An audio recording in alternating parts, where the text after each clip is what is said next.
சத்தியத்திற்குள் அன்பானவர்களே, புதுச்சேரி சத்திய மார்க்க ஆலயத்தில் வாரந்தோறும் ஒவ்வொரு வாரத்தின் முதலாம் நாளிலும் சத்திய மார்க்க ஆராதனை முறைமை நிறைவேற்றப்படுகிறது. சத்திய மார்க்க ஆராதனை முறைமையில் நிறைவேற்றப்படுகிற 3 சத்தியங்கள் மிக முக்கியமானது. 1, சுத்திகரிப்பின் செய்தி.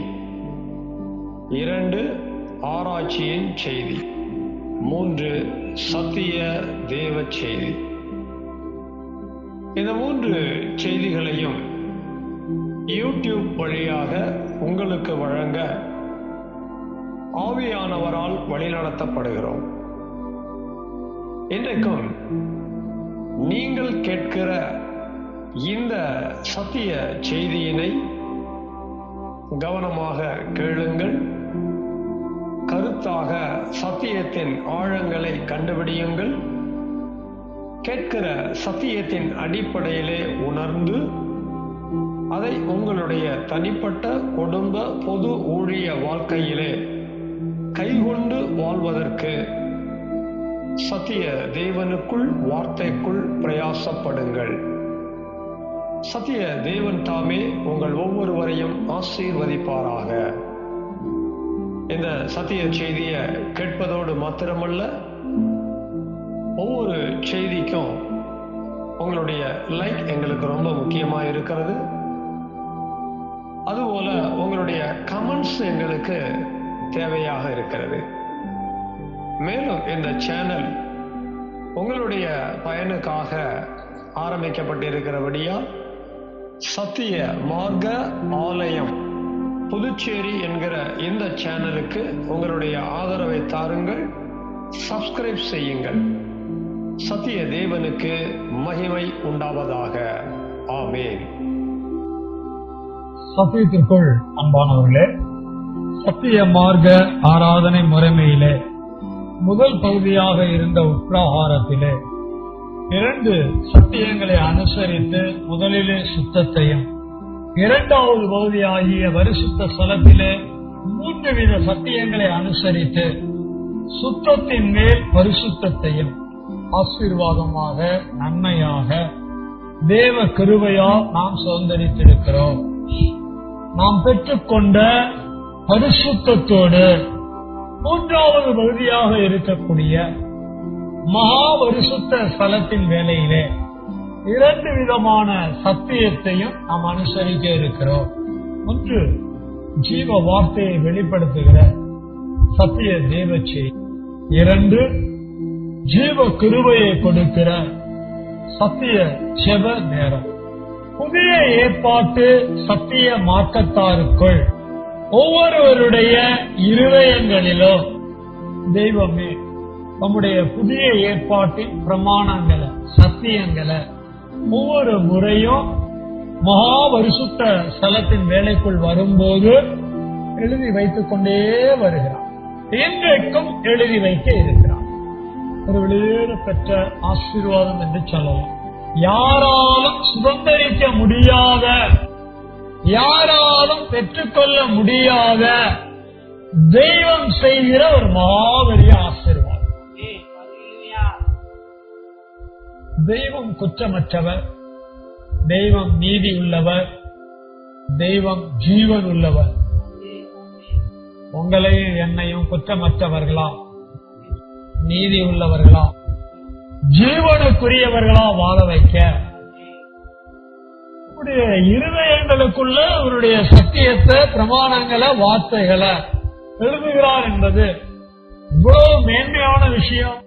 ஆகவே இன்னைக்கு நமக்கு என்ன பேச போறாரு, இன்னைக்கு தெய்வம் என்கிட்ட பேச போற சத்தியத்தை கொண்டு என் வாழ்க்கை எப்படி மாற்ற போறாரு, என்னுடைய வாழ்க்கை மாறுவதற்கு நான் எந்த காரியத்தில் மனம் திரும்ப வேண்டும் அதை கண்டுபிடிக்கக்கூடிய அளவிற்கு சத்தியத்தை, தேவனுடைய வார்த்தைய மிகுந்த கவனத்தோடு கருத்தோடு காதுகளை சாப்பா வச்சு தூங்காம சோர்ந்து போகாம நினைவுகளை வெளியே விடாம சத்தியத்தை நாம கேட்கணும்.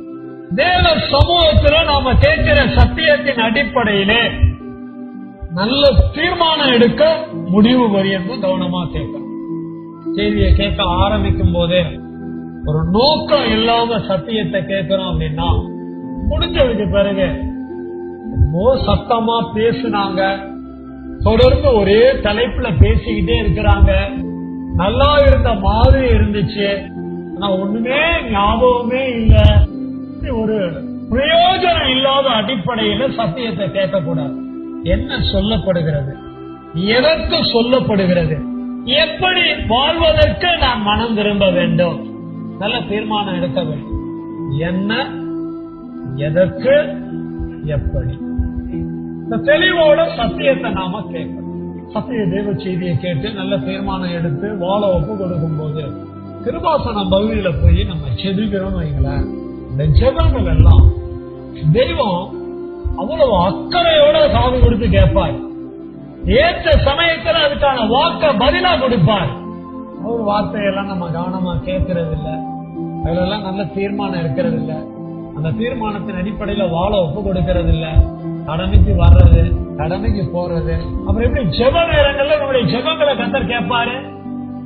அவருக்கு மதிப்பு கொடுக்கணும், மரியாதை கொடுக்கணும், அவருடைய வார்த்தையை முக்கியப்படுத்தணும், அவருடைய வார்த்தையை நம்ம வார்த்தையா கேட்கணும்.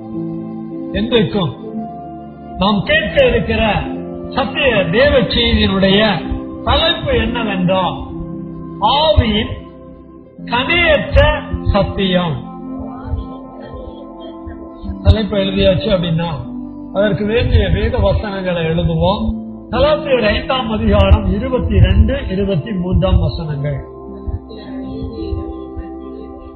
எபேசியர் 5:9,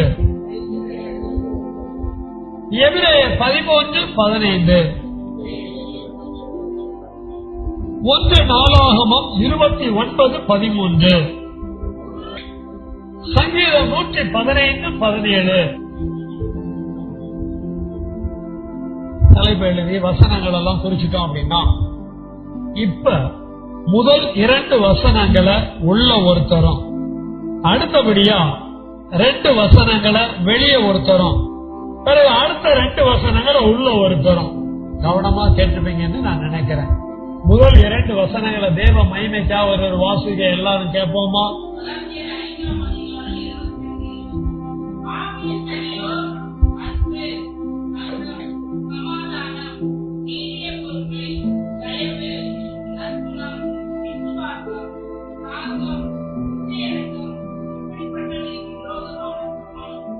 ஆமென். அடுத்த 2 வசனங்களை வெளியே ஒருத்தர் வாசிக்க கேட்போம்.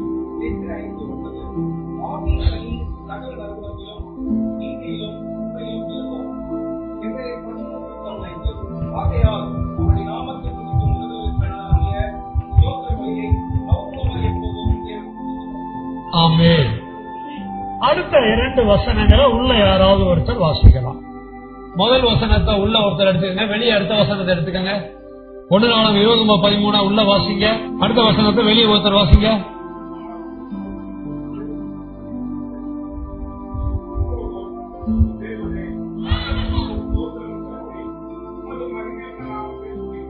ஆமென். அடுத்த வசனம்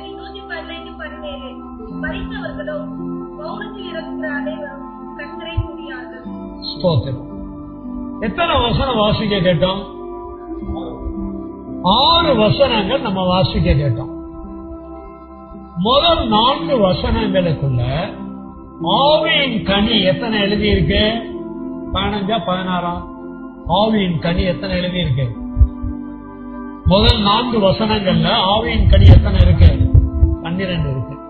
இந்த ஆவியின் கனி 12ஐயும் நாம ஏற்கனவே ஆவி ஆத்மா சரீரத்துல நம்முடைய வாழ்க்கையில வெளிப்படுத்தி வாழணும்னு பிரசங்கம் கேட்டிருக்கிறோம். ஆவியின் கனியை வெளிப்படுத்தி வாழணும்னு பிரசங்கம் கேட்ட நம்மால நம்முடைய வாழ்க்கையில ஆவியின் கனியை வெளிப்படுத்த கூடாம இருக்கிறதுக்கு காரணம் என்னன்னு பார்க்கும்போது ஆவியின் கனியற்ற தன்மை இருக்கிறது. அதனாலதான் அன்பு அப்படின்னா அந்த அன்புக்கு ஆவியின் கனியற்ற தன்மை என்னன்னு பார்த்தோம், பகைன்னு பார்த்தோம். சந்தோஷங்கிற ஆவியின் கனிய நம்மால வெளிப்படுத்த முடியல அப்படின்னா அதுக்கு தடையா என்ன இருக்குன்னு பார்த்தோம்? துக்கம். இப்ப எல்லாத்தையும் கேட்டேன்னா கொஞ்ச நேரம் ஆக ஆக திருன்னு முழிதான் செய்வோம். என்ன காரணம்னு பார்த்தா இந்த சத்தியத்தை எல்லாம் வீடுகள்ல போயிட்டு எடுத்து என்ன பண்றதே கிடையாது, பாக்குறதே கிடையாது. அதான் பிரச்சனை.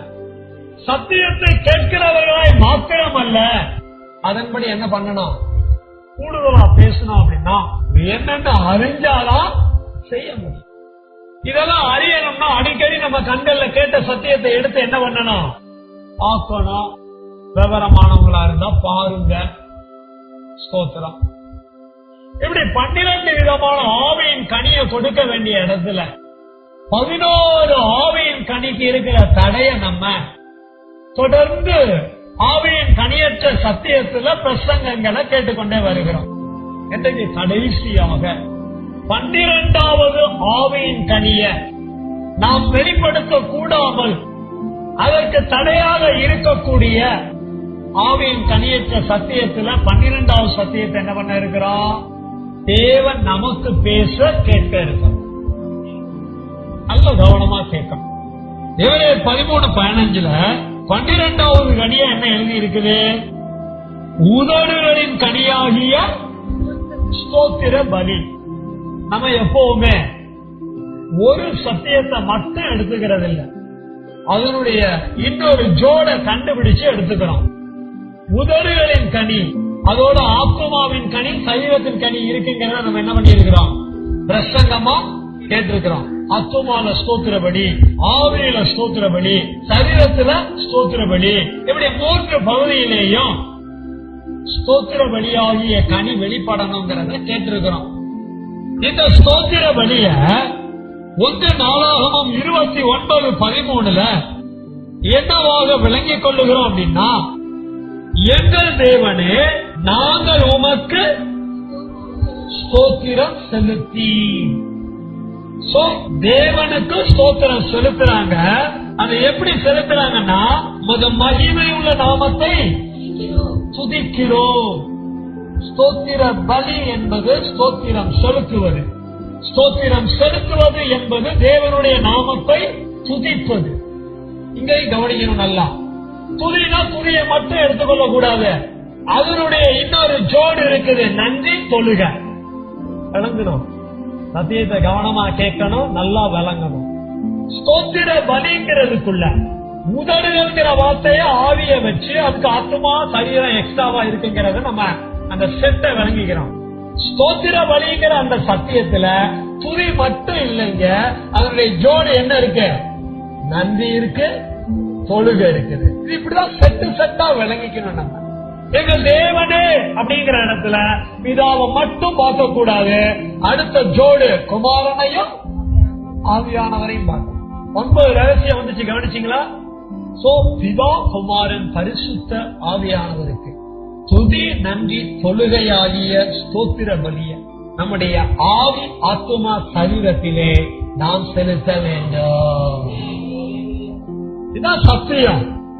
ஆவியின் கனி இப்படித்தான் நிறைவேற வேண்டும். ஆனால் ஆவியின் கனியாகிய இந்த 12வது சத்தியம் என்னிடத்திலோ நம்மிடத்திலோ வெளிப்படாமல் இருக்கிறதை நாம் விளங்கிக் கொள்ள சங்கீதம் 115:17 மறுபடியும் ஞாபகப்படுத்திக்கிறோம். வாசிச்சாச்சு, ஞாபகப்படுத்திக்கிறோம். மரித்தவர்களும் மௌனத்தில் இறங்குகிற அனைவரும் கர்த்தரை என்ன பண்ணார்கள், துதியார்கள். அப்படின்னா ஸ்தோத்திர பலி செலுத்தார்கள், செலுத்த மாட்டார்கள். அப்படி புரிஞ்சுக்கணும். எத்தனை பேர் வருவாங்க, 2 பேர் அல்லது 2 கூட்டம். ஒண்ணு மரித்தவர்கள், இன்னொன்னு என்னங்க, மௌனத்துல இறங்கணும். செத்து போனவங்க ஆண்டவரை துதிப்பாங்களா? செத்து போனவங்க ஆண்டவர் என்ன பண்ண மாட்டாங்க, துதிக்க மாட்டாங்க.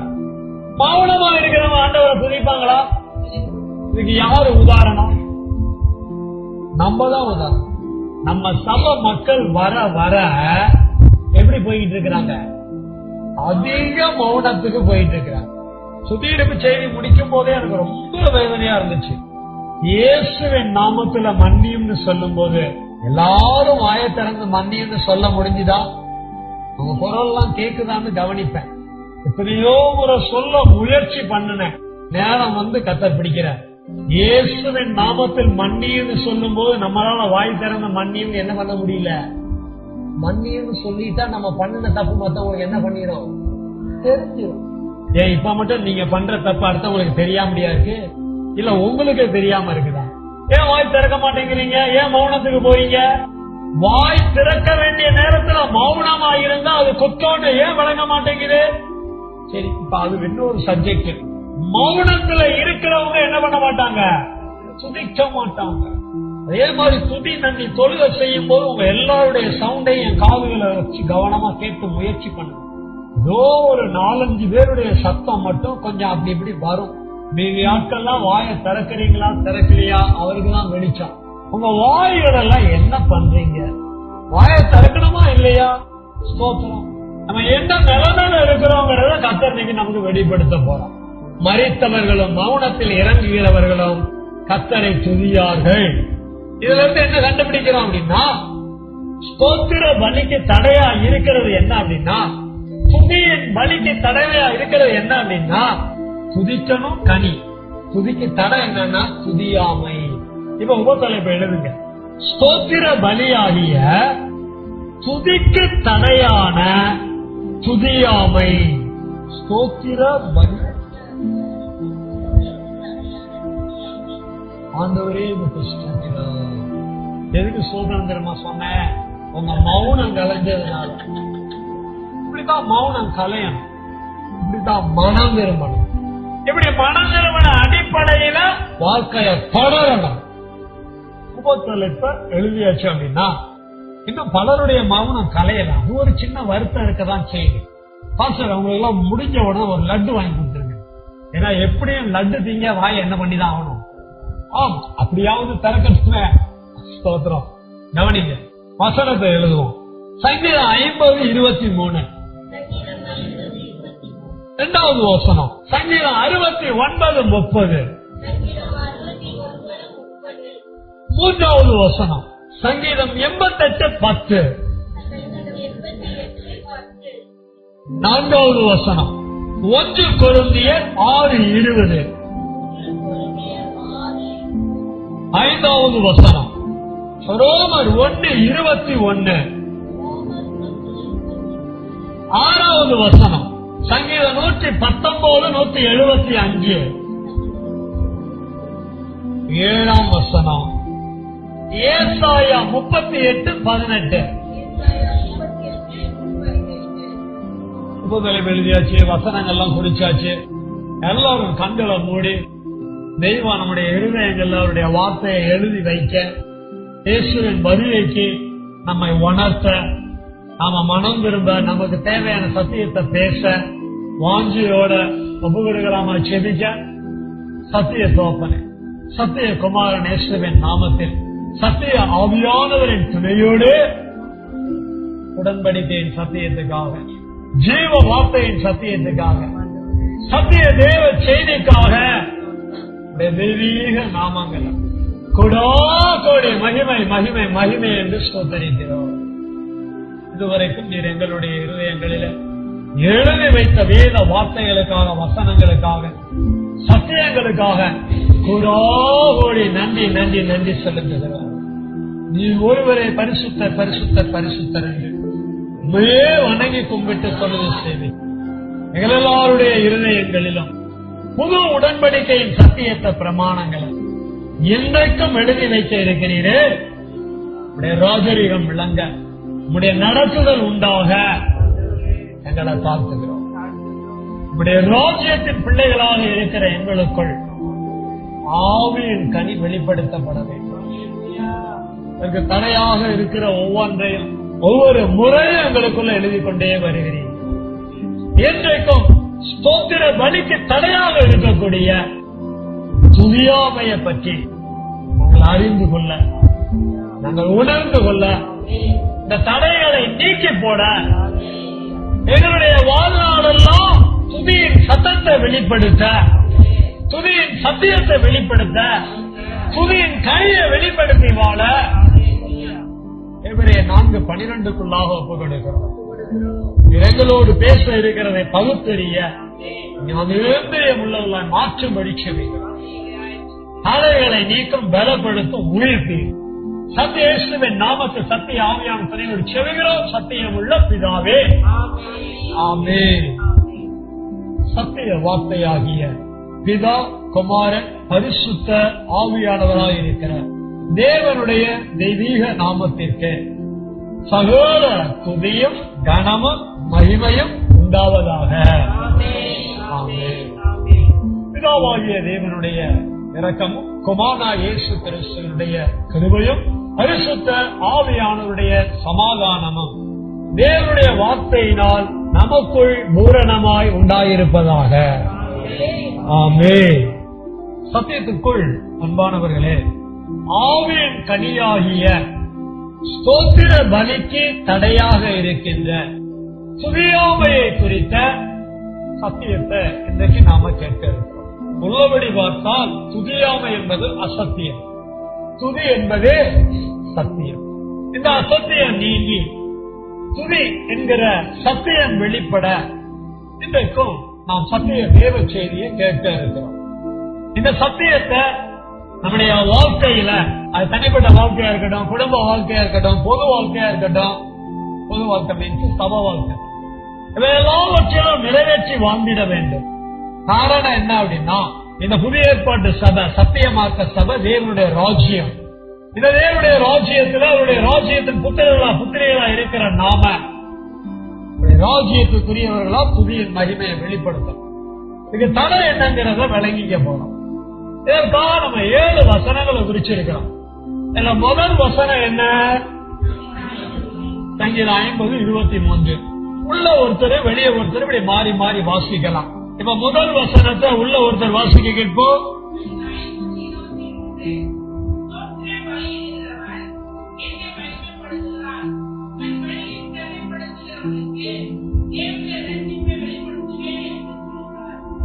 ஆமென். என்ன பலியிடுகிறவன்?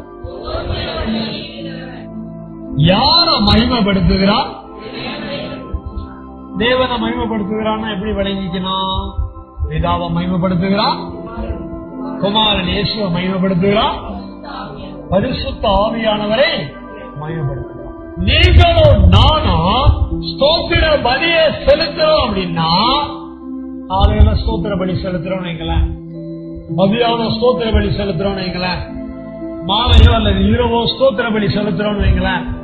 காலையில ஆகட்டும், மதியானம் ஆகட்டும், மாலை ஆகட்டும், கர்த்தராகிய பிதா, குமாரன், பரிசுத்த ஆவியானவர் என்ன படுத்துகிறான்? மகிமைப்படுத்துகிறான். ஒருவேளை காலையிலயோ மதியானமோ ராத்திரியோ நம்ம ஸ்தோத்திர பலி இடலான்னு வச்சுக்கோங்க, ஸ்தோத்திர பலியை செலுத்தலான்னு வச்சுக்கோங்க, கர்த்தரை என்ன படுத்தல? மகிமைப்படுத்தல.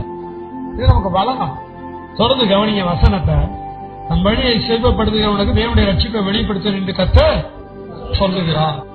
இங்க கவனிங்க, யாரெல்லாம் ஸ்தோத்திர பலியை செலுத்துறாங்களோ அவர்கள் கூடவே இன்னொரு ரகசியத்தை நிறைவேற்றுறாங்க. தன் வழி என்ன படுத்துறாங்க?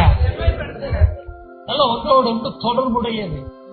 தெய்வத்தை மெய்யாகவே அன்றாட வாழ்க்கையில ஸ்தோத்திர பலி இருக்கிறவங்க, அதுல உண்மையா இருக்கிறவங்க வழிகளை கூட என்ன படுத்துவாங்க? இந்த வேலை நடந்தா இந்த வேலை நடக்கும். என்ஜினுக்கு பின்னால பெட்டி வரும், ஸ்தோத்திர பலிக்கு பின்னால செவ்வப்படுத்துகிற வேலை நடக்கும். நீ ஒரு நாளும் தெய்வத்தை மகிமைப்படுத்தாம வாழ்ந்த அப்படின்னா உன் வழி இன்னும் செவ்வை இல்லாம தான் போகும். உன் வழியை செவ்வப்படுத்தும் போது எதை வெளிப்படுத்துவானோ? எவ்வளவு பெரிய காரியம் பாருங்க. இன்றைக்கு மனம் திரும்பி ரட்சிக்கப்பட்டு சபைக்குள்ள சேர்க்கப்பட்ட தேவ ஜனங்களுக்கு பூரண ரட்சிப்பை நிறைவேற்றி வாழ்வதற்கு வேண்டிய சத்தியம் வெளிப்படல. டெய்லி ஆராதிக்க ஆரம்பிங்க, டெய்லி ஸ்தோத்திர பலியை செலுத்த ஆரம்பிங்க, டெய்லி கர்த்தருடைய நாமத்தை மகிமைப்படுத்த ஆரம்பிங்க. உங்க ரட்சிப்பின் வாழ்க்கை பூரணப்படுத்துவதற்கான சத்தியமும் சேர்ந்து வெளிப்பட ஆரம்பிக்கும். இதெல்லாம் ஒன்று ஒன்று லிங்க் உள்ளது. லோபரி ஆசீர்வாதத்தை மறைச்சு வச்சிருக்குது இந்த ஸ்தோத்திர பலி. இதை என்னால செலுத்த முடியுதா? ஆடிக்கு ஒரு முறை, அமாவாசைக்கு ஒரு முறை. அமாவாசையை பத்தி நம்ம பேசணும்னு என்ன சொல்றது? என்ன சம்பந்தம்னு நான் தாடி வச்சிருக்கிறதுனால சொல்றீங்க. ஒரு முறை என்ன பண்றோம், ஏதோ மாட்டிக்கிட்டோம் ஸ்தோத்திர பலி பண்றோம். சில பேர் சபைக்கு வந்தா கூட என்ன பலி செலுத்துறது இல்ல, ஆட்டுகள் பாத்திருக்கீங்களா, தூக்கி கொண்டு வந்து வைப்பாங்க. 10 நாள் ஆனாலும் அப்படியே இருக்கும். அப்புறம் இளைஞரா இருக்கேன்னு தூக்கி இன்னொரு இடத்துல கொண்டு போய் போடுவாங்க. போட்ட இடத்துல அங்கேயே அப்படியே என்ன பண்ணோம், வீட்டுக்கு போனாலும் ஆண்டவர் என்ன பண்றது கிடையாது, ஸ்தோத்திர பலி பண்றது கிடையாது. கடைக்கு போனாலும் என்ன பண்றது, வீட்டிலே பண்றது இல்ல, கடைக்கு போய் என்ன அப்புறம் என்ன பாஸ்டர் சொல்லி பாஸ்டர், வீட்லயும் பண்றது இல்ல, கடையில பண்றது, சபையில என்ன பண்றது இல்ல, சொல்லிடு பாஸ்டர் சொல்லு அப்படிங்கிறீங்க. ஸ்தோத்திரத்தை தனிப்பட்ட வாழ்க்கையிலையும் செய்யறது கிடையாது, குடும்ப வாழ்க்கையிலையும் செய்யறது கிடையாது, பொது வாழ்க்கையில என்ன பண்றது கிடையாது, செய்யறதே கிடையாது. ரொம்ப வெட்கப்படணும். நம்ம ஸ்தோத்திர பலியை செலுத்தாம இருந்தோம் அப்படின்னா வெட்கப்படணும். செலுத்தணும் அப்படின்னா அது தடைபடாம இருக்க பார்த்து கொள்ளணும். கவனமா வாழ்க்கையை நடத்தணும். இவ 2வது வசனம் சங்கீதம் 69:30.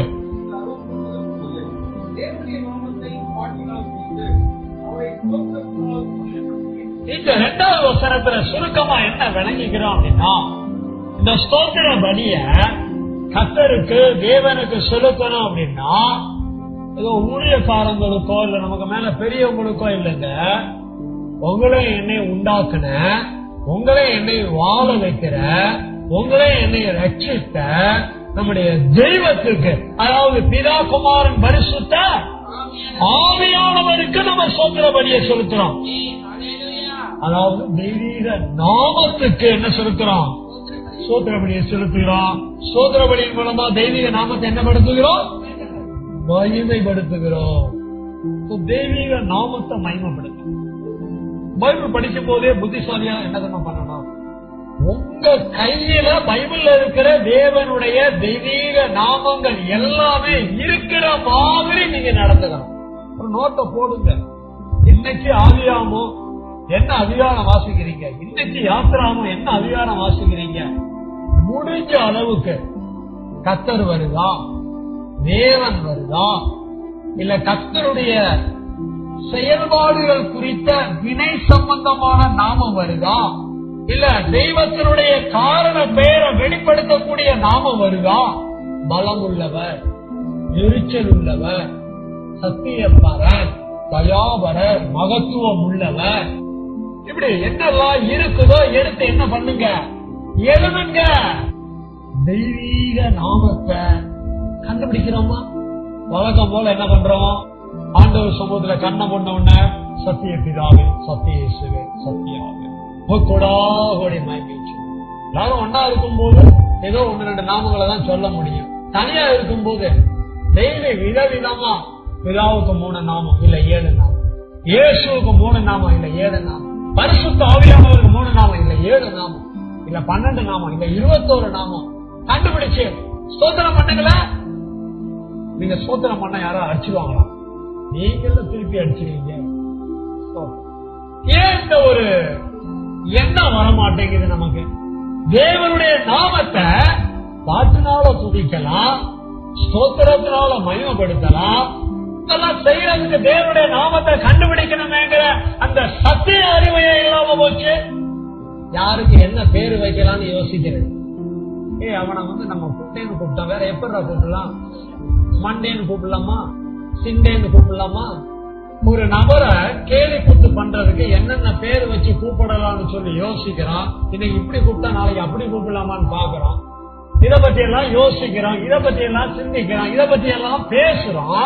ஆனா தேவனுடைய நாமத்தை ஸ்தோத்திரம் பண்ணி மகிமைப்படுத்துவதற்கு அந்த நாமத்தை கண்டுபிடிச்சு நோட் எடுத்து எழுதுவோமேன்னு சொல்லி என்னையா யோசிக்கிறோமா? ஒண்ணு இல்லைங்க. இப்ப உங்க வயசை நீங்க எண்ணுங்க. இப்ப எனக்கு 5 வயசு ஆகும். உங்க வயசை நீங்க கண்டுபிடிங்க. அவங்க வயசை வச்சுக்கங்க. ஒரு வயசுக்கு எத்தனை 4ன்னு கண்டுபிடிங்க. இப்ப எனக்கு குறைஞ்சது 5ன்னு வச்சுக்கோங்க. 5 × 360 300 வைங்களேன். 1000 5 × 3 360 போட்டீங்க. பாஸ் கணக்குல புலி வச்சு 1800 நாளுங்களா பாச? இப்ப நான் என் 5 வயசுக்கு உதாரணம் சொல்றேங்க, இதே பாட்டா எடுத்துக்காதீங்க. 1800 நாள் நான் உட்கார்ந்து இருந்தா கூட பிதாவுக்கு 1800 நாமம், இயேசுக்கு 1800 நாமம், ஆவியானவருக்கு 1800 நாமம் கண்டுபிடிச்சிருக்கலாமா இல்லையா? இப்ப 1800 நாமம் எவ்வளவு? 5400. இப்ப 5400 நாமம் வச்சிருக்கீங்களா பாஸ்டர்? நீங்க என்னைய கேக்குற மாதிரி நான் உங்களை கேட்கிறேன்னு வச்சுக்கோங்க. சோ நீ அடுத்தவங்க ஒருத்தர் கேட்கறதெல்லாம் இருக்கட்டும், உங்களை நீங்களே கேட்டு பாருங்க. நான் என்னையே கேட்டு பார்க்கணும், எத்தனை நாமம் நீ கண்டுபிடிச்சிருக்க வேதத்துல? வெறும் 5 வருஷத்துக்கு தான் இந்த கணக்கு. ரட்சிக்கப்பட்டு 5 வருஷம் ஆச்சா, 10 வருஷம் ஆச்சா, 20 வருஷம் ஆச்சா, 30 வருஷம் ஆச்சா, நீ எவ்வளவு நாமம் கண்டுபிடிச்சிருக்கணும்? இவ்வளவு நாள் என்ன பண்ண? கோழி சாப்பிட்டேன் பாஸ்டர், வாத்து சாப்பிட்டேன் பாஸ்டர், சாப்பிட்டுட்டே எல்லா வியாதியும் வாங்கிக்குவேன். இதுலதான் கவனம் செலுத்துறோம். நாமத்தை கண்டுபிடிக்கிறது என்ன கிடையாது, அக்கறை கிடையாது, உணர்வு கிடையாது.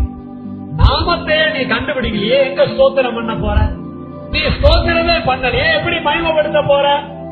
ஒரு நாள் பிறந்து ஒரு நாள் முடியறதுக்குள்ள உன் வாயிலிருந்து பிதாவின் நாமம் எத்தனை வந்துச்சு?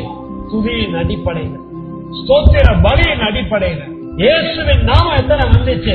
பரிசுத்த ஆவியானவரின் நாமம் எத்தனை வந்துச்சு? கணக்கு போட்டு பாருங்க உங்க வாழ்க்கை. ஒழுங்கா ஒரு வாரத்துல ஒரு 21 நாமம் கூட என்ன பண்ணிருக்க மாட்டோம். காரணம், துதியாமை ஒட்டி கொண்டிருக்கிறது. ஆவியின் கனிக்கு எதிரான குணம் காணப்படுகிறது. இப்ப சங்கீதம் 88:10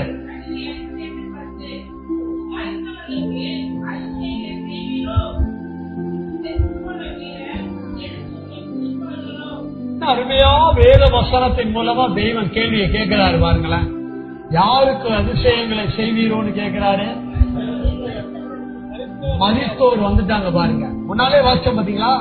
மரித்தோர் என்ன செய்ய மாட்டாங்க? துதிக்க மாட்டாங்க. இங்க வந்துருச்சு பாருங்களேன் மரித்தவருங்கிற காரியம். அடுத்து பாருங்க, செத்து போன வீரர் எழுந்து உண்மை. செத்து போன வீரர்ங்கிற வார்த்தை வந்திருக்கு பாருங்க. செத்து போனவர்னு எழுதாம, செத்து போனவன் எழுதாம, செத்து போன வீரர். வீரர் என்றாலே ராஜ்யத்தோடு தொடர்புடைய ரகசியம். தெய்வம் உங்களை என்னையும் தேவனுடைய ராஜ்யத்துல அவருடைய வீரரா வச்சிருக்கிறாரு. ஆனா செத்து போன நிலைமையில இருக்கிறோமா, மரித்து போன நிலைமையில இருக்கிறோமா, இல்ல ஜீவனோட இருக்கிறோமா? ஜீவனோட இருந்தா கண்டிப்பா என்ன பண்ணுவோம்? செத்த நிலைமையில இருந்தா கண்டிப்பா என்ன பண்ண மாட்டோம்? துதிக்க மாட்டோம். இன்னைக்கு ஏன் துதிக்காம இருக்கிறோம்? ஏன் துதிக்க பதிலா துதியாம இருக்குது அப்படின்னா, நம்ம நிலைமை எப்படி இருக்குது? செத்த நிலைமையில இருக்கு. ஒத்துக்க மாட்டாங்களா? நம்ம இன்னைக்கும் பாருங்களேன், தமிழ் மக்கள் இப்படி பேசுவாங்க, செத்த பயல. வேற யாரையும் நினைக்காதீங்க. இப்படி ஒரு வார்த்தை இயல்பாவே பேசுறாங்க. அவன் ஆள் உயிரோட தான் இருக்கிறான், ஆனா அவனுடைய செயல் என்னவா இருக்கு? செத்து போயிருக்கு. செத்த நிலைமையில இருந்தோம் அப்படின்னாதான் துதிக்க மாட்டோம். உயிருள்ள வீரனா இருக்க வேண்டும். என்ன வீரனா இருக்கணும்? எல்லாரும் ஒரு அவேரிய சொல்லுவோம், எல்லாரும் ஒரு ஓசியான சொல்லுவோம், எல்லாரும் ஒரு ஸ்தோத்திரம் சொல்லுவோம். தெய்வத்தை மகிமைப்படுத்த நாம உயிருள்ளவர்களாக காணப்பட வேண்டும். செத்து போனவங்களா காணப்படும். நம்ம என்ன நிலைமையில இருக்கிறோம்னு கண்டுபிடிக்கணும். திங்கட்கிழமை நான் துதிக்கலையா, செவ்வாய்க்கிழமை நான் துதிக்கலையா, புதன்கிழமை நான் துதிக்கலையா, இப்படி ஒவ்வொரு நாளும் நான் துதிக்கலையா? அன்னைக்கு வாழ்ந்த செத்து வாழ்ந்த. எப்படி வாழ்ந்த? செத்து போய் வாழ்ந்திருக்கு. வேடிக்கையான இந்த வார்த்தை. செத்தவங்களை வாழ்றாங்கன்னு சொல்லுவாங்களாம், ஆனா வாழ்றவங்க செத்தவங்களா இருக்கிறோம்னு வேத வாசனம் சொல்லுது. சில நேரம் நம்ம சிலரை கேட்போம், அவர் எப்படி இருக்கிறாரு? அவரு போய் 2 வருஷம் ஆச்சுங்க. எந்த நாட்டுக்கு போயிட்டாரு? ஏங்க ஆளே இல்லைங்க, செத்து போயிட்டாருங்க. அப்பதான் ஆச்சரியம். இல்லாத மனுஷனை இருக்கிறதா நினைச்சுக்கிட்டு இருக்கோம். இதே மாதிரிதான் நாமும் உயிரோட இருக்கிறோம் நினைச்சுக்கிட்டு தேவனுடைய பார்வையில ஸ்தோத்திர பலியை செலுத்தி அவருடைய நாமத்தை மகிமைப்படுத்துவதற்கு உயிரில்லாதவர்களாக காணப்படுகிறோம். இது ஒரு ரகசியம் தான். என்ன இல்லாதவர்களாக காணப்படுகிறோம்? ஒரு ரகசியம் தான். உயிரோட இன்னொரு 2 ரகசியம் இருக்கு. அதை நீங்க கண்டுபிடிக்க மெசேஜுக்குள்ள உங்களுக்கு விளங்கி. நீங்களும் நானும் தேவனுடைய ராஜ்யத்திலே என்ன நிலைமையில இருக்கிறோங்கிறத கண்டுபிடிக்கணும். என் மனைவி காலையில ஆண்டவர் சமூகத்துல துதிக்கலையா, ஸ்தோத்திரம் பண்ணலையா? என் கணவன் காலையில தேவ சமூகத்துல உட்கார்ந்து ஸ்தோத்திரம் பண்ணலையா? என் பிள்ளைகள் காலையில தேவ சமூகத்துல உட்கார்ந்து ஸ்தோத்திர பலியை செலுத்தலையா? அவங்க என்ன நிலைமையில இருக்கிறாங்க? செத்த நிலைமையில இருக்கிறாங்க. பரவாயில்லையே, அந்த செத்த நிலைமையில இருக்கிறியே அப்படின்னு சந்தோஷப்படக்கூடாது. மனம் வருங்க. பிள்ளைக்கு என்ன கொடுக்கணும்? உயிர் கொடுக்க பார்க்கணும், ஜீவன் கொடுக்க பார்க்கணும். இன்னைக்கு உங்களுக்குள்ள எனக்குள்ள துதியாம இருக்கிறதுனாலதான் அந்த துதியாமைக்கு காரணமா இருக்கிற மரணத்தை நீக்கி ஜீவன் கொடுக்க தேவன் இந்த சத்தியத்தை நமக்கு பேசிக் கொண்டிருக்கிறார். ஒவ்வொருத்தரும் உங்களை பாருங்க, நான் என்ன நிலைமையில இருக்கிறேன், என் நிலைமை என்ன. இப்ப அடுத்த வசனம், எதற்கு கொல்லப்பட்டீர்களே? கரையம் மீன்ஸ் விலைக்கு வாங்கப்பட்டிருக்கிறீர்களே. புதிய ஏற்பாட்டு சபையா, புதிய ஏற்பாட்டு தேவனுடைய ராஜ்யத்தான், புதிய ஏற்பாட்டு தேவனுடைய ராஜ்யத்தின் ஜனமாகிய நாம ஒவ்வொருவரும் விலை கொடுத்து வாங்கப்பட்டிருக்கிறோம். தொடர்ந்து வாசிங்க.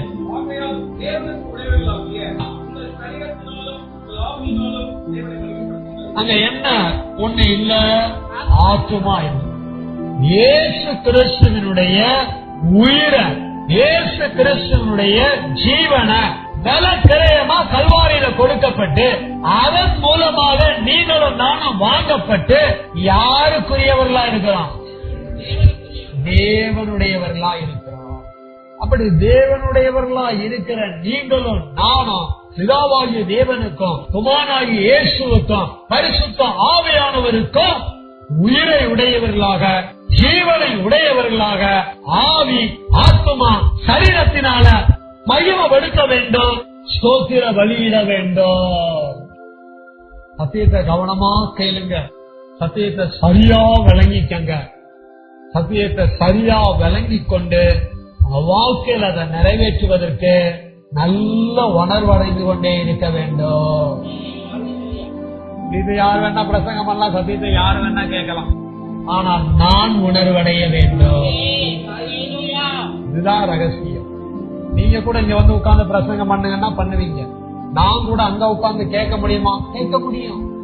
ஆனா நான் பிரசங்கம் பண்ணாலும் நீங்க கேட்டாலும், நீங்க பிரசங்கம் பண்ணாலும் நான் கேட்டாலும், நம்ம யாரா இருந்தாலும் கேட்கிற சத்தியத்தின் அடிப்படையில உணர்வடைய வேண்டும்.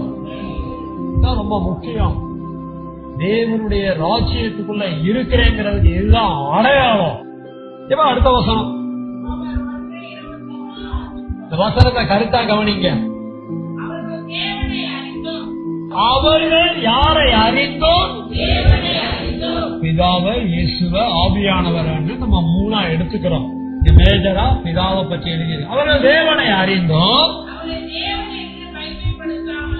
தேவனை அறிந்த ஜனங்கள் அவரை யாருன்னு மகிமைப்படுத்தணும்?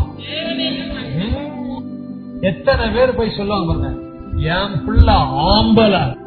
என் புள்ள என்னது? ஏன் அவருக்கு பார்த்தா தெரியாதா உன் புள்ள ஆம்பளன்னு? ஆண் மகன், அந்த பிள்ளைய உயர்த்துறவங்க. என் புள்ள ஆண் மகன், என்னுடைய பிள்ளைய ஆக்குன என் தேவன், என்னுடைய தகப்பன், என்னுடைய தகப்பனை அறிஞ்சிருக்கிறேன். என் தகப்பனுடைய குமாரன், என்னுடைய சகோதரர் இயேசுவை அறிஞ்சிருக்கிறேன். என்னை நடத்துகிற தேவ ஆவியானவரை அறிஞ்சிருக்கிறேன். அவரை நான் மகிமைப்படுத்தணுமா இல்லையா? என் தேவன் என்று, என் தேவன் என்று நான் மகிமைப்படுத்துகிற ஒரு தருணமே நான் ஸ்தோத்திர பலியிடுகிற தருணம். நீங்க போய் தேவ சமூகத்துல முழங்கால் படிட்டு தேவனை மகிமைப்படுத்துறீங்க அப்படின்னா ஸ்தோத்திரம், அவர் உங்களுக்கு என்னவாக இருக்கிறார்? தேவனாய் இருக்கிறார். நீங்க முழங்கால் படி போட்டவனே, அவங்க தெய்வத்துக்கு முன்னால் அவங்க என்ன போட்டாங்க? முழங்கால் படி போட்டாங்க. முழங்கால் படி போட்டு தெய்வத்தை என்ன பண்ண போறாங்க? கும்பிட போறாங்க, துதிக்க போறாங்க, நன்றி செலுத்த போறாங்க, சொல்ல போறாங்க. பாக்குறவங்க கூட அவங்க நம்முடைய தெய்வத்தை நினைப்பாங்க.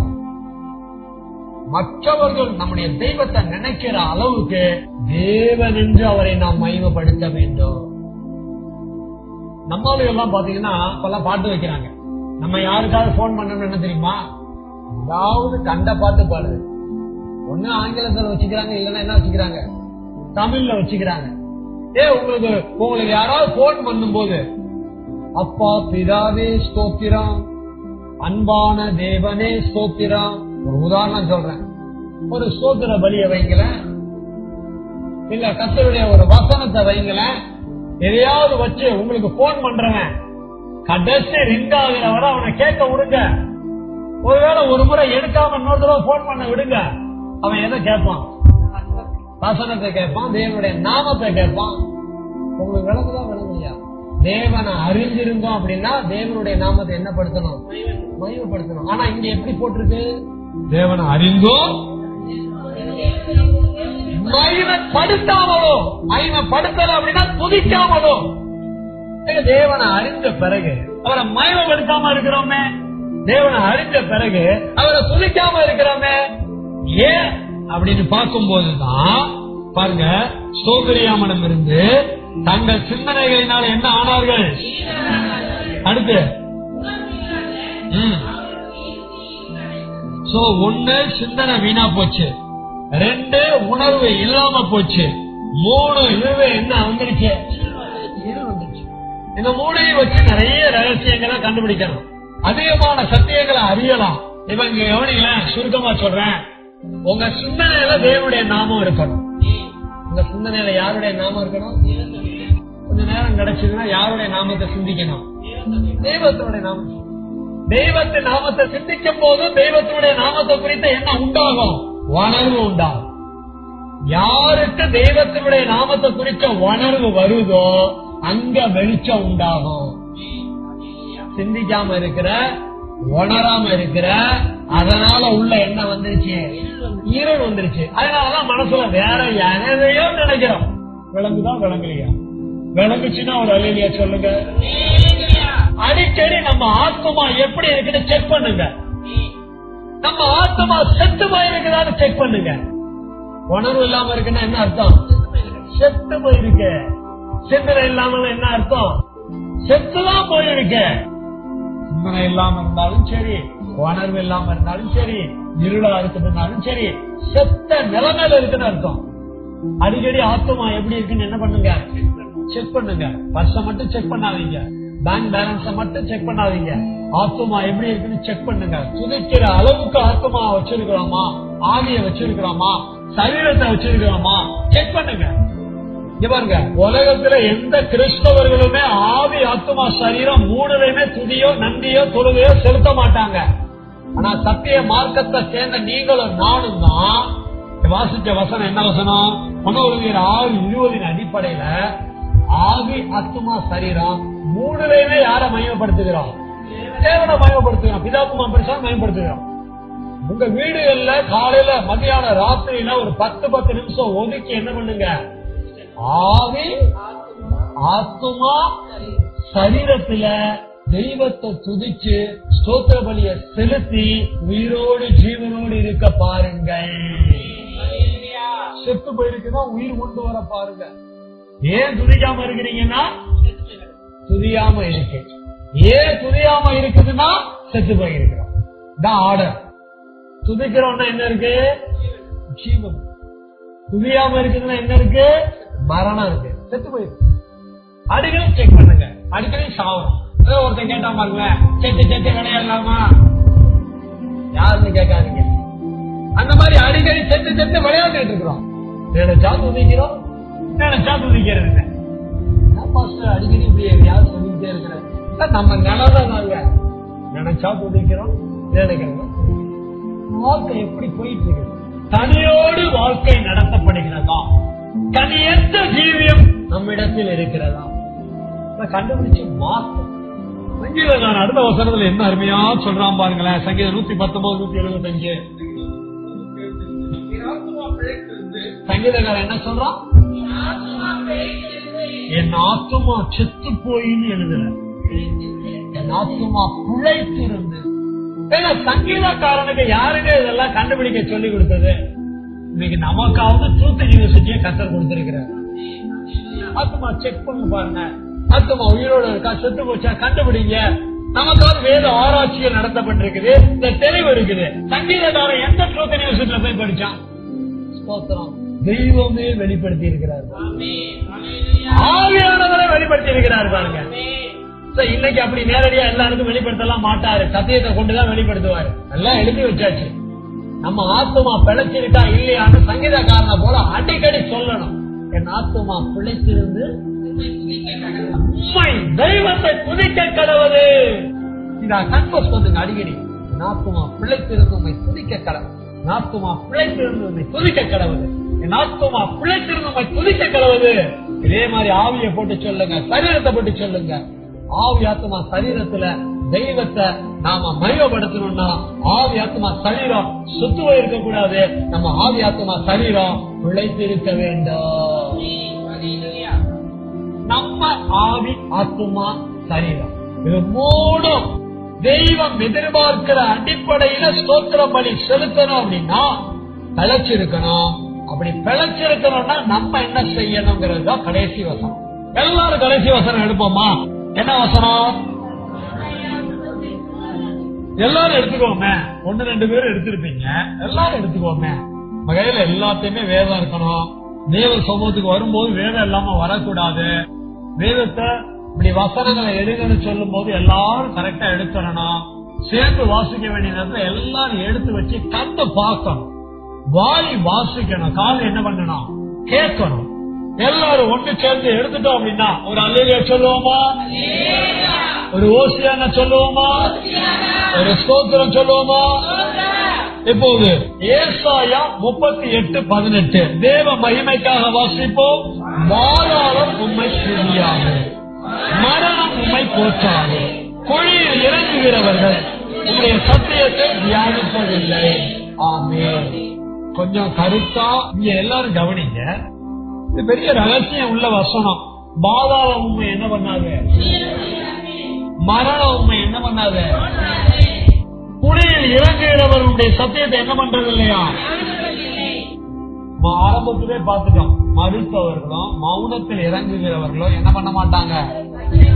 இது லிட்டரலா இருந்தாலும் சரி, ஸ்பிரிச்சுவலா இருந்தாலும் சரி, சீக்கிரட்டா இருந்தாலும் சரி, அவங்க துதிக்க மாட்டாங்க. தீயாம இருக்குங்கிறத இதுவரைக்கும் வழங்கி இருக்கிறோம்.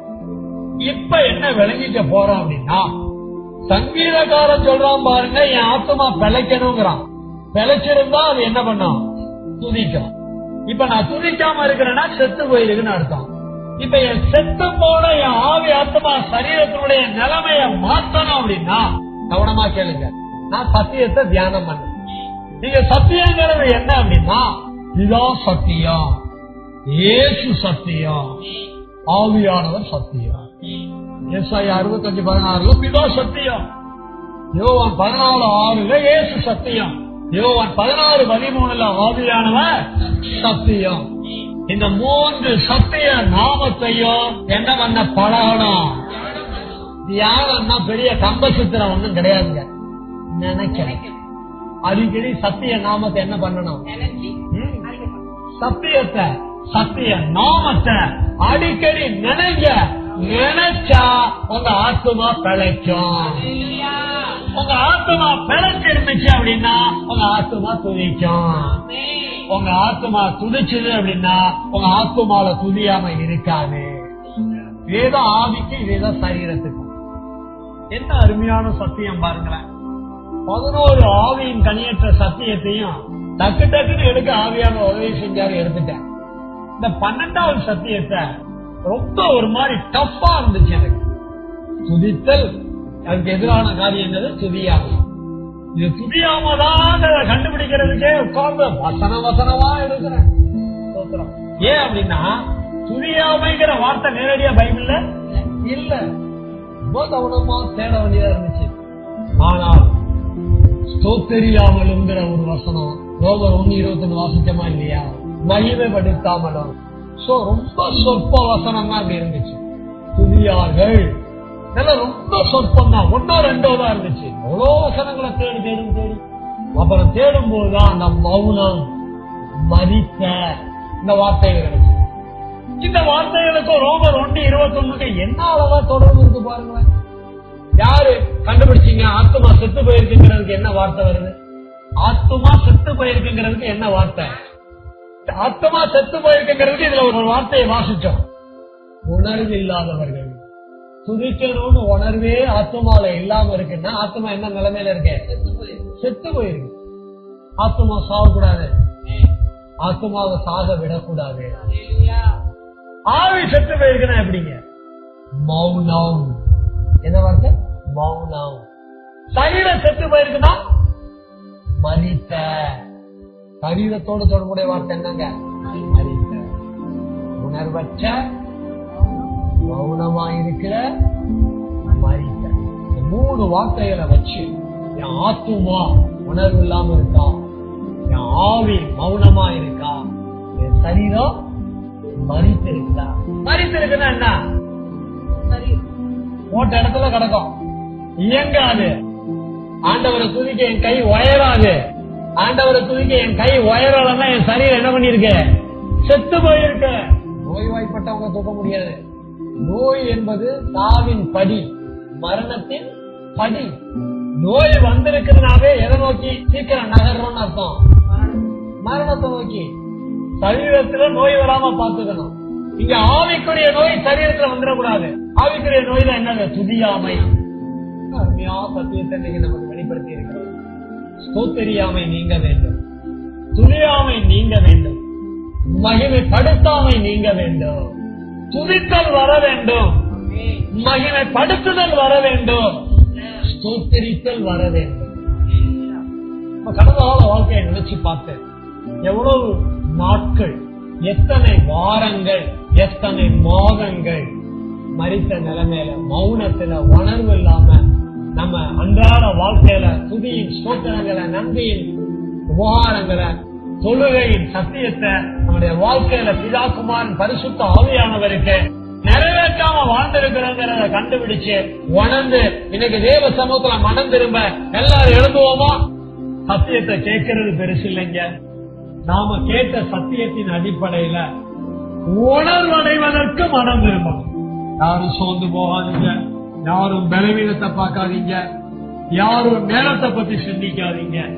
நம்முடைய இருதயங்களிலே ஆவியின் கனியற்ற சத்தியத்திலே துதி செலுத்துவதற்கு தடையாக இருக்கிற துதியாமையை பற்றி எழுதி இருக்கிறாரு. என்னிடத்திலே, நம்மிடத்திலே தேவனுடைய ராஜ்யத்தின் பிள்ளைகளாக, புத்திரர்களாக, புத்திரிகளாக அணுகிற வாழ்க்கையில ஒரு நாளைக்கு குறைஞ்சது 3 வேளை, மேக்சிமம் 7 டைம்ஸ் 7 தடவை தேவ சமூகத்துல தினந்தோறும் தேவனுடைய நாமத்தை ஸ்தோத்தரிச்சிருக்கிறேனா, துதிச்சிருக்கிறேனா, மையப்படுத்தி இருக்கிறேனா? இல்ல எப்பமாவது ஒரு முறை ஏதோ ஒரு ஆபத்து வந்துருச்சு, ஒரு பிரச்சனை வந்துருச்சு, ஆண்டவர் சமூகத்துல உட்கார வேண்டிய ஒரு சூழ்நிலை வந்துருச்சு அப்படின்னு சொல்லி கடமைக்காக இதையெல்லாம் செஞ்சிருக்கிறோமா? உதடுகளின் கனியாகிய ஸ்தோத்திர பலியை அவருக்கு எப்போதும் செலுத்த கடவோம் என்றுதானே எழுதி இருக்கிறது. எனக்காவது ஒரு முறை எழுதி இருக்குதா? எப்போதையாவது ஒரு முறை எழுதி இருக்கிறதா? எப்போதும் என்று எழுதி இருக்கிறது. அனுதின வாழ்க்கையிலே நீங்களும் நானும் துதிக்கிற சத்தியத்தை, நன்றி செலுத்துகிற சத்தியத்தை, தொழில் செய்கிற சத்தியத்தை நிறைவேற்றி கை கொடுத்துதானே என் வாழ்க்கையை நடத்த வேண்டும். ஒவ்வொரு நாளும் இதை செஞ்சேனா? காலையில செஞ்சேனா? அந்தி சந்தி மத்தியான வேலையில செஞ்சேனா? இல்லன்னா எனக்கு உணர்த்தும் ஆவியானவரை, நான் செய்யாதது குற்றம்னு எனக்கு உணர்த்தும் ஆவியானவரை, சோதரியாம என்கிட்ட இருந்துச்சுன்னு சொல்லி எனக்கு உணர்த்தும் ஆவியானவரை, துதியாம என்கிட்ட இருந்துச்சுன்னு சொல்லி என்னைய உணர்த்தும் ஆவியானவரை. என் ஆத்துமா மரித்து போயிருக்கிறதா? என் ஆவி மரித்து போயிருக்கிறதா? என் சரீரம் மரித்து போயிருக்கிறதா? என்னை உணர்த்தும் ஆவியானவரை. ஒருவேளை ஆவியில மட்டும் துதிக்கிற ஒரு வேலையை செஞ்சுட்டு என் ஆத்துமால துதிக்காம இருந்திருக்கிறேன் அப்படின்னா என் ஆத்துமால துதியாம இருக்குங்கிறது எனக்கு உணர்த்தும் தெய்வமே. ஒருவேளை என் ஆத்துமாலை ஆவிலையும் செஞ்ச என் சரீரத்துல செய்யல அப்படின்னா அதை எனக்கு உணர்த்தும் தெய்வமே. ஒருவேளை நான் துதிச்சிருப்பேன், நன்றி சொல்லாம இருந்திருப்பேன். ஒருவேளை நன்றி சொல்லி இருப்பேன், துதிக்காம இருந்திருப்பேன். ஒருவேளை நன்றியோ துதியோ ஒரு ஆத்துல அவசரத்துல செஞ்சிருக்கலாம். ஆனா தேவ சமூகத்துல வேதத்தை எடுத்து வச்சு முகங்குப்புற விழுந்து நான் தொழுது கொள்ளாம இருந்திருப்பேன். நல்லா குற்றம்னு எனக்கு உணர்த்துங்க தெய்வமே. ஒருவேளை பொதுவா தெய்வமே அப்படின்னு ஸ்தோத்திரம் பண்ணிருப்பேன். பிதாவ குமாரன பரிசுத்த ஆவியானவரை தனித்தனியே தெய்வீக நாமங்களை நினைச்சு சொல்லி கரங்களை உயர்த்தி துதித்து நன்றி செலுத்தி தொழில் கொள்ளாம என் வாழ்க்கையை நடத்தி இருப்பேன். எல்லாம் குற்றம்னு சொல்லி எனக்கு உணர்த்தும் தெய்வமே. ஆத்துமாவை கேட்க வேண்டாமா? ஒருவேளை நம்ம ஆவி ஆத்துமா சரீரம் தேவனை மகிமைப்படுத்த அது செத்த நிலைமையில இருந்துச்சு அப்படின்னா, எனக்காக நமக்காக கல்வாரி சிலுமையில நம்முடைய ஆவி ஆத்துமா சரீரத்தை ஜீவனை உயிரை கொடுத்து உங்களை என்னையும் பிதாவாகிய தேவன் இயேசுவின் ஜீவனை கொண்டு விலைக்கு வாங்கினதா நினைச்சு பாருங்க. நீங்களும் நானும் விலைக்கு வாங்கப்பட்டவங்க. விலைக்கு வாங்கப்பட்ட நீங்களும் நானும் தேவனை அறிஞ்சிருந்தோம், அவரை ஸ்தோத்தரியாமலும் அவரை மகிமைப்படுத்தாமலும் நம்முடைய சிந்தனையினால வீணா போய் என் விக்ராண்டவரை துதிச்சுக்கிட்டு எத்தனையோ தடவை துதிச்சோம். என் வாழ்க்கையில என்ன நடந்துருச்சு, என்ன பெருசா மாறிடுச்சு, என்ன பெருசா ஆசீர்வாதம் வந்துருச்சுன்னு சொல்லி சிந்தனையில வீணா போயிருக்கிறோமா? இனிமேல் துதிக்கவே வேண்டாம்னு சொல்லி உணர்வு இல்லாம போயிருக்கிறோமா? இப்படியே உணர்வு இல்லாம போய் ஆத்துமாவை இருள நிரப்பி வச்சிருக்கிறோமா? தேவன் வாசம் பண்ணுகிற அவருடைய நாமம் இருக்க வேண்டிய இடத்தை, ஒளியில் தேவனுடைய நாமம் இருக்க வேண்டிய இடத்தை இருளாக்கி வச்சிருக்கிறோமா? எல்லாம் குற்றம்னு சொல்லி உணர வேண்டாமா? சங்கீதக்காரன் சொல்ற மாதிரி என் ஆத்துமா பிழைத்திருந்து நம்ம ஆத்துமா பிழைக்கணும்னு நினைக்க வேண்டாமா? நம்ம ஆவி பிழைக்கணும்னு நினைக்க வேண்டாமா? நம்ம சரீரம் பிழைக்கணும்னு நினைக்க வேண்டாமா? நீங்க நினைச்சீங்கன்னா தான் தெய்வம் அதை பிழைக்க கிருபை செய்வா. சும்மா உடனே அதை பிழைக்க வச்சிட மாட்டாரு. தெய்வத்தினுடைய ஒவ்வொரு சத்திய நாமத்தையும் வேதத்திலிருந்து கண்டுபிடிச்சு அதெல்லாம் தியானம் பண்ணுகிற ஒரு அனுபவங்களுக்குள்ள வர வேண்டும். அப்படிப்பட்ட ஒரு அனுபவம் கிடைக்கும் போது உங்களாலையும் என்னாலையும் அவரை துதிக்காம ஸ்தோத்தரிக்காம மயப்படுத்தாம ஒரு நாளும் இருக்க முடியாது என்பதை உணர்ந்து நல்ல தீர்மானம் எடுக்க வேண்டும். இனிமே என் தெய்வத்தினுடைய நாமத்தை வேதத்திலிருந்து கண்டுபிடிப்பேன். அப்படி கண்டுபிடிக்கிற நாமங்களை 1-2 நிமிஷமாவது தியானம் பண்ணுவேன், நினைப்பேன். அப்படி நினைச்சிட்டு என் ஆத்துமால தெய்வத்தை துதிப்பேன், ஆவியில தெய்வத்தை துதிப்பேன், சரீரத்தை தெய்வத்தை துதிப்பேன்னு சொல்லி ஒரு நல்ல தீர்மானம் எடுத்து மனம் திரும்புவோமா? அப்படி மனம் திரும்புகிற உங்களுடைய வாழ்க்கையில ஆவியின் கனிய, உதடுகளின் கனிய மட்டும் இல்லைங்க, 12 கனிகளையும் உங்க ஆவி ஆத்ம சரீரத்துல கொடுப்பதற்கு தேவ கிருபை வெளிப்பட இப்போ உங்களுடைய மெய்ப்பெறவர்கள் செபிப்பார். எல்லாரும் ஒப்பு கொடுப்போம்.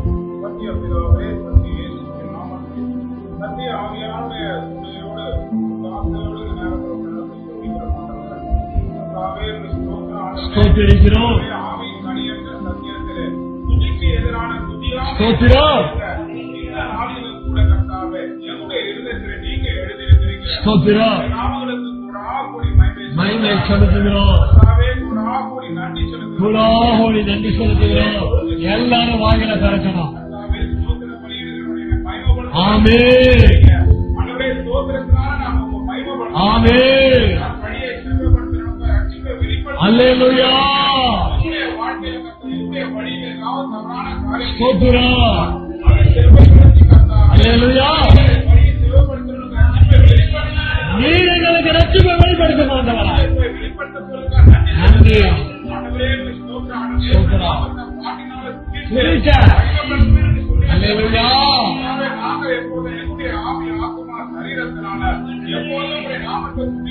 துதிக்க மகிமைப்படுத்தார், நன்றி சொல்லி மகிமைப்படுத்தார், தொழுது மகிமைப்படுத்தார். அல்லேலூயா,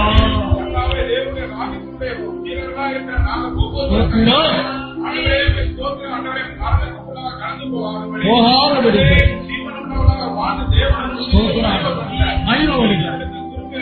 கிருபை அளிக்கிறார். நன்றி,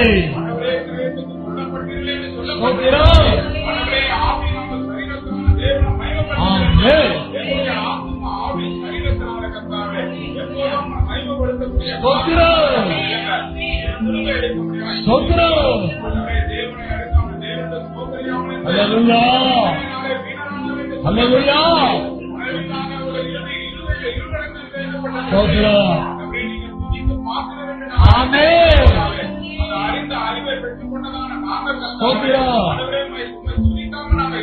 இருக்கக்கூடாது, இருக்கக்கூடாது, வேண்டாம் ஆண்டவரே. துதிக்க மகிமைப்படுகிறார். செபிக்கிறோம், நன்றி செலுத்துகிறோம்.